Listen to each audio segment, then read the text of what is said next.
बिस्मिल्लाहिर्रहमानिर्रहीम। अस्सलामुअलैकुम। मैं हूं असद चौधरी एक नई वीडियो के साथ हाज़िर हैं। आग लगी है बस्ती में, मिफ्ता अपनी मस्ती में। सीनियर सहाफ़ी हैं ईसा नकवी साहब, उन्होंने ये ट्वीट किया। ये ट्वीट उन्होंने क्यों किया? मिफ्ता इस्माइल साहब ने ऐसा क्या किया है कि मुल्क के मुख्तलिफ सहाफ़ी, तज्ज़ियाकार बल्कि अवाम भी उनके पीछे पड़ गई है? इस पे बात करेंगे।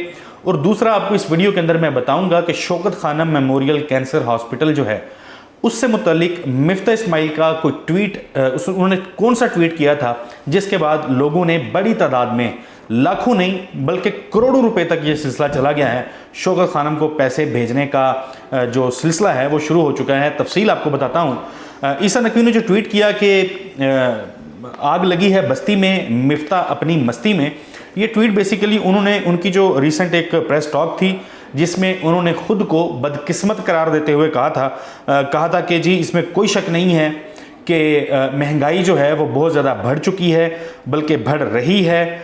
फिर लेकिन उन्होंने कहा था कि मैं महंगाई को ख़त्म करने के लिए नहीं आया। उन्होंने कहा था कि ना महंगाई को रोकना मेरी नंबर 1 प्रायोरिटी है और ना ही ग्रोथ जो है, ग्रोथ लाना या बढ़ाना वो मेरी नंबर 1 प्रायोरिटी है। फिर साथ उन्होंने कहा कि सीधी सी बात मैं ये करता हूँ कि ये मेरी प्रायोरिटीज़ में शामिल है ही नहीं। यानी पाकिस्तान की अवाम महंगाई की चक्की में पिस रही है और वज़ीर ख़जाना ये कह रहे हैं कि महंगाई कम करना ये उनकी प्रायोरिटीज़ में शामिल ही नहीं है।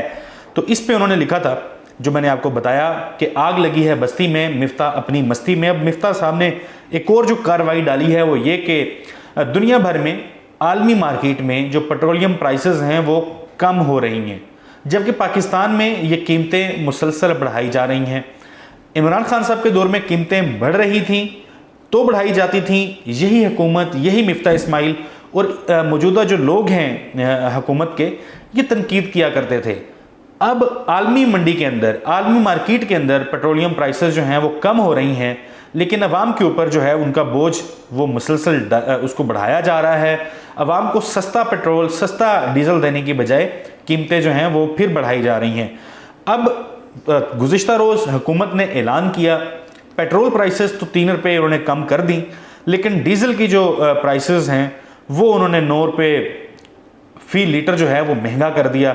यानी जिसको कहते हैं ना हातम ताई की कब्र के ऊपर लात मारना, वो हिसाब किया है मौजूदा गवर्नमेंट ने। अब देखें कि 3 रुपये कम करने के बाद भी जो नई कीमत है वो 227 रुपये 19 पैसे बनती है। जब ये हुकूमत आई थी, इमरान खान साहब का दौर था, तब जो पेट्रोल की कीमत है वो 150 रुपये फ़ी लीटर थी और इंटरनेशनल मार्केट में कोई जो फ़ी बैरल जिसको कहते हैं वो प्राइसेस तकरीबन $1 to $8 फ़ी बैरल हो चुकी हुई थी। अब कम भी हो गई, आलमी मार्केट में कम भी हो गया। उसके बावजूद हुकूमत जो है वो अवाम को रिलीफ मुंतकिल नहीं कर रही। अब नई वारदात क्या कि पाकिस्तान तहरीक इंसाफ के दौर में ओगरा की जानब से समरी भेजी जाती थी कि जी 20 रुपये बढ़ा दें, तो इमरान खान 3 रुपये, 4 रुपये, 5 रुपये बढ़ाया करते थे, अवाम को रिलीफ जो है वो दिया करते थे। अब कल जो है ओगरा ने जो समरी भेजी उसके मुताबिक था कि पेट्रोल जो है वो 13 रुपये सस्ता करने का कहा गया था। यानी पेट्रोल की जो कीमत थी वो 13 रुपये सस्ता करने की गुंजाइश सिस्टम में मौजूद थी, लेकिन हुकूमत ने सस्ता किया सिर्फ 3 रुपये। इसी तरह जो डीजल है वो 4 रुपये महंगा करने का कहा था, लेकिन हुकूमत ने महंगा किया 9 रुपये। यानी जो ओगरा की जानब से कहा जाता है उससे भी एक कदम आगे बढ़ के जो है वो पैसे अवाम की जेब से निकाले जाते हैं। रिलीफ देने की बात हो तो अवाम को प्रॉपर रिलीफ दिया नहीं जाता।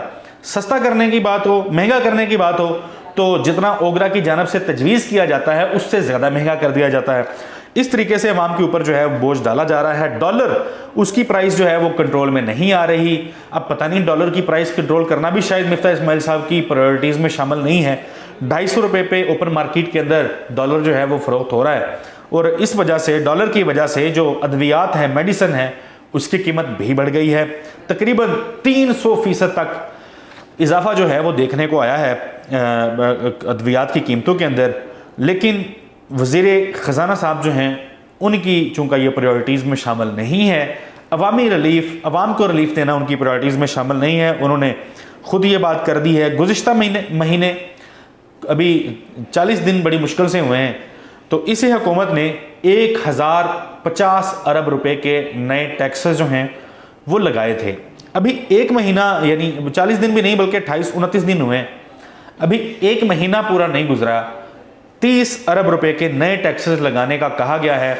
वज़ीर ख़जाना की जानब से FBR को कहा गया कि 30 अरब रुपए के नए टैक्सेस लगाएं। ये इनकी प्लानिंग है, ये इनका तरीकाकार है कि आप 25-28 दिन पहले आप 1050 अरब रुपए के नए टैक्सेस लगा रहे हैं, और आप इतने क्या कोई आपका वो जिसको कहते हैं ना कि गैर जिम्मेदाराना अंदाज है आपका टैक्सेस लगाने का, कि 1 महीना गुजरने के बाद आपको याद आ गया कि मज़ीद टैक्सेस लगाने की ज़रूरत है। 30 अरब रुपए के मज़ीद टैक्सेस जो हैं आप लगा रहे हैं।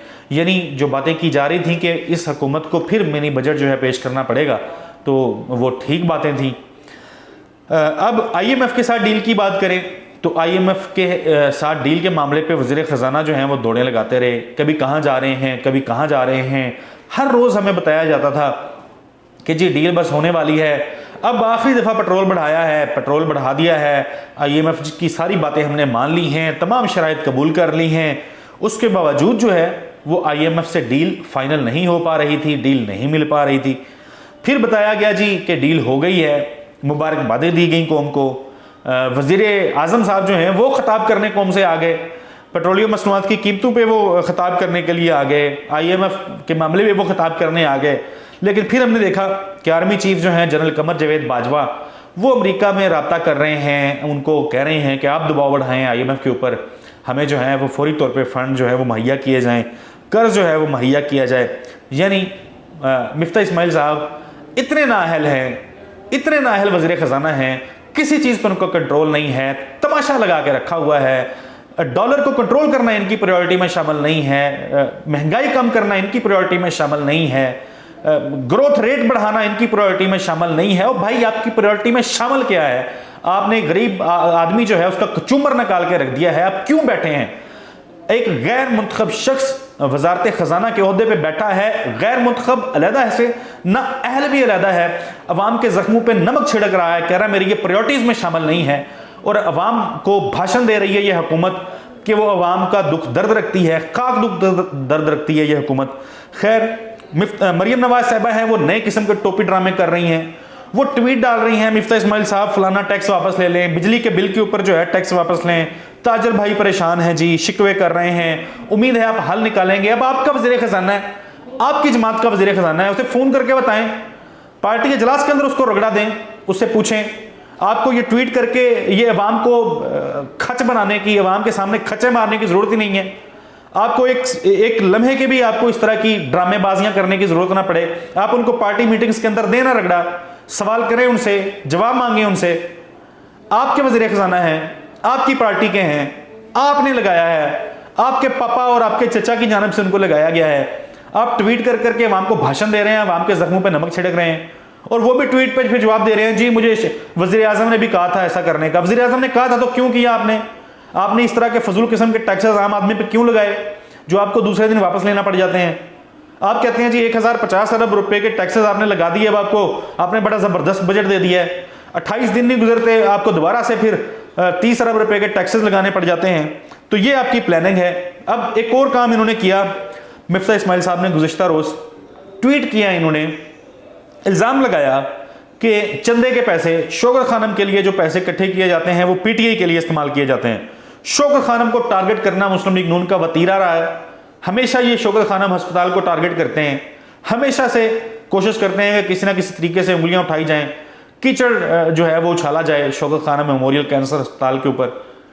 लेकिन जब ऐसी कोशिश की जाती है, पाकिस्तान की अवाम थप्पड़ मारती है इनको, जवाब में इनके मुंह पे लानते भेजती है, और शौकत खानम मेमोरियल कैंसर अस्पताल के लिए पहले से ज्यादा बढ़ चढ़ के जो है वो पैसे भेजना शुरू कर देती है।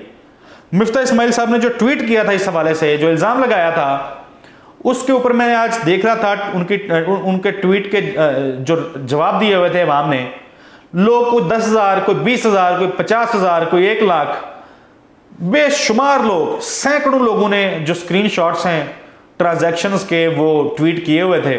इस ट्वीट की जवाब में जो मिफ्ता इस्माइल साहब की ट्वीट थी कि लोग जो हैं वो पहले से भी ज़्यादा बढ़ चढ़ के, पहले से भी ज़्यादा मुतहरक अंदाज में शौकत खानम मेमोरियल कैंसर अस्पताल को पैसे डोनेट कर रहे हैं। इतबार करते हैं लोग शौकत खानम अस्पताल पे। उनको पता है कि उनका पैसा ज़ाया नहीं होगा, चोरी नहीं होगा, बरतानिया में या किसी और मुल्क में इस पैसे से महल नहीं खरीदे जाएंगे। तो अब वहाँ पे ये सिलसिला जो है वो शुरू हो चुका है। सैकड़ों लोग, लाखों करोड़ों रुपए जो हैं वो शौकत खानम को भेजना शुरू हो चुके हैं। और ये दरअसल लोगों का इमरान खान पे और उनके बनाए गए सिस्टम के ऊपर एतबार है। मिफ्ता इस्माइल साहब ने अपनी जानिब से तो जो जिसको कहते हैं ना, अपनी कारकर्दगी दिखाने की नहीं है, ना कारकर्दगी है और ना शर्म है कि चुल्लू भर पानी में ये लोग डूब मरें। उन अदारों के ऊपर उंगलियां उठा रहे हैं जो पाकिस्तान के आम आदमी के लिए काम कर रहे हैं। मुफ्त कैंसर का इलाज जहां पे चल रहा है, गरीब आदमी करवा लेता है, वो इनको चुभता है। खुद ये इलाज करवाने बाहर दफा होते हैं, बाहर जाते हैं। ये पाकिस्तान में इनको दवाई नहीं मिलती, पता नहीं कौन सी अल्लाह ने इनके ऊपर बीमारियां जो हैं वो इनके ऊपर इनको बीमारियां लगा रखी हैं अल्लाह ताला ने, जिसकी दवाइयां इनको पाकिस्तान से नहीं मिलती। और गरीब आदमी के इलाज के लिए कोई अस्पताल मौजूद है तो उस पर ये शर्मनाक प्रोपेगेंडे करते हैं, इनको शर्म नहीं आती।